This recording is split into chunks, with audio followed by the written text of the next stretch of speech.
For over 90 years, the silhouette of Battersea Power Station has dominated the London skyline. Designed by the celebrated architect Sir Giles Gilbert Scott in the 1930s, this cathedral of industry once transformed coal into electricity that powered a fifth of the city. Its four iconic white chimneys and elegant red brick walls became a symbol of British industrial might. When the station was decommissioned in 1983, it didn't simply disappear. Instead, it stood empty for almost 4 decades, slowly decaying into what architects would later call a romantic ruin. Yet unlike most abandoned buildings, Battersea never lost its power over the public imagination. It appeared in films, music videos, and album covers, cementing its status as a cultural icon. Today, that same structure has been reborn as one of London's most exclusive luxury destinations.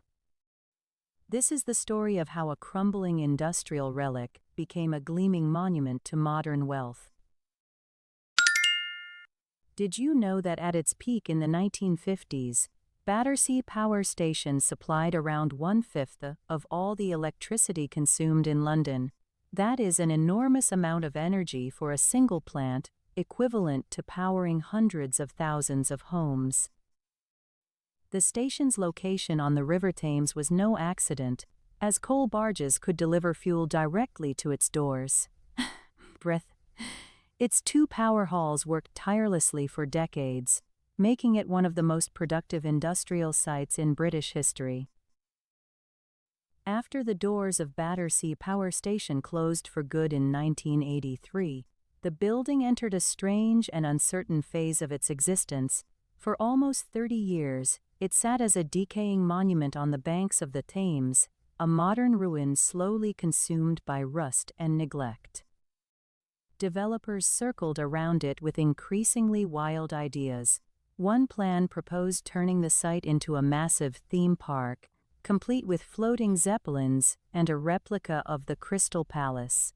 Another envisioned a gargantuan shopping mall with a branch of the Victoria and Albert Museum attached. There were dreams of a permanent home for Cirque du Soleil, a football stadium wrapped in red brick, or simply leaving it forever as a mysterious relic. None of these fantasies survived contact with reality. In 1993, the Hong Kong-based company Parkview International bought the site for £10 million, shouldering a debt of $70 million. They spent years and substantial sums on ambitious plans, but the building seemed to reject every proposal. The power station had become a graveyard of architectural dreams, waiting for something extraordinary to bring it back to life. The turning point came in 2012, when a powerful Malaysian consortium, including pension funds and major developers, purchased Battersea Power Station. With financial stability finally secured, the long-awaited transformation could begin. The following year, the architectural firm Wilkinson won the international competition to design the building's restoration.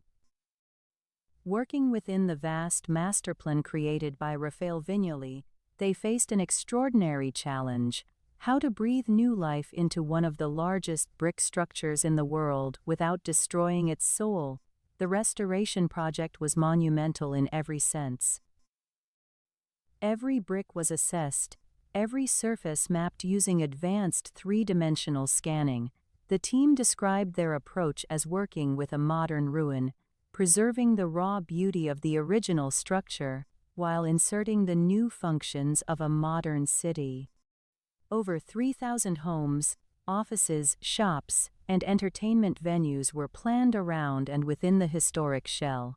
A new London Underground station was built, extending the Northern Line to serve this emerging district. It was the largest and most ambitious urban regeneration project in Europe at the time. What few people realize is that Battersea Power Station became a global pop culture star long before its luxury transformation. In 1977, Pink Floyd released their landmark album Animals, featuring a giant inflatable pig floating between the station's 4 chimneys. That unforgettable image, captured by the design studio Hypnosis, turned the building into a symbol of rock and roll. Breath.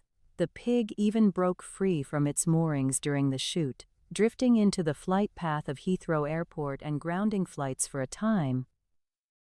Few buildings can claim such a wild place in music history.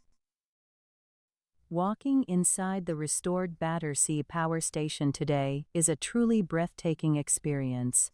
Wilkinson Eyre's design preserves the immense scale and visual drama of the original industrial halls, while inserting sleek modern elements that contrast beautifully with the aged brickwork.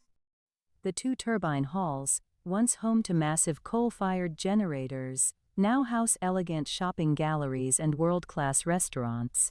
In Hall A, the original 1930s Art Deco tiles remain, creating an atmosphere reminiscent of a grand European arcade.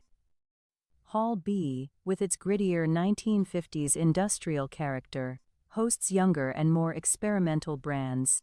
Above the retail floors, 6 stories of premium office space unfold beneath an undulating glass roof, described as a sky lobby. One of the 4 chimneys has been converted into a public viewing platform, offering panoramic views over London, but the most exclusive element of the entire development sits above the station itself. Hundreds of luxury residential units, some costing more than £6 million, were built on and around the historic rooftop. Early in the sales process, £600 million worth of apartments were sold in just 4 days, half of them to international investors. The developers speak of creating homes for luxury adventurers, people who want their living space to make a statement. Yet this wave of wealth has not gone unnoticed. Critics point out that only 15% of the new homes are designated as affordable, a far lower percentage than what is expected in comparable London developments. For many ordinary Londoners, the station feels less like a public landmark and more like a gilded museum exhibit. A single penthouse can cost over £6 million, while the average annual salary in the city hovers around £30,000. Battersea Power Station has been resurrected, but it has also been transformed into a temple of exclusivity, where heritage and opulence intertwine. Battersea Power Station stands today as a remarkable engineering achievement and one of the most sensitive restorations of a historic industrial building ever attempted. The architects and developers succeeded in keeping the spirit of the original structure alive, preserving its massive scale, its towering chimneys, and its emotional power.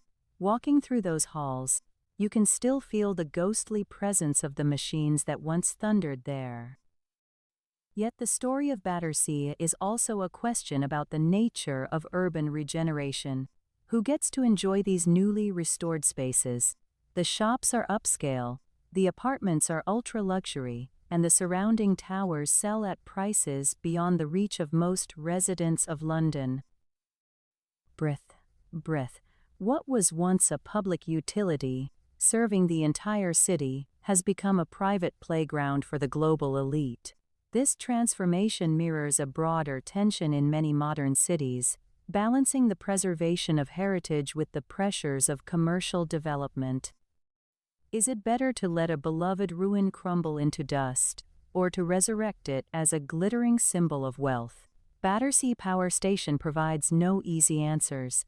For some, it is a miracle of architectural rebirth. For others, it is a stark reminder of who truly owns the city's history. Perhaps the only certainty is that this majestic building, whether ruined or reborn, will always command the skyline of London and capture the imagination of the world.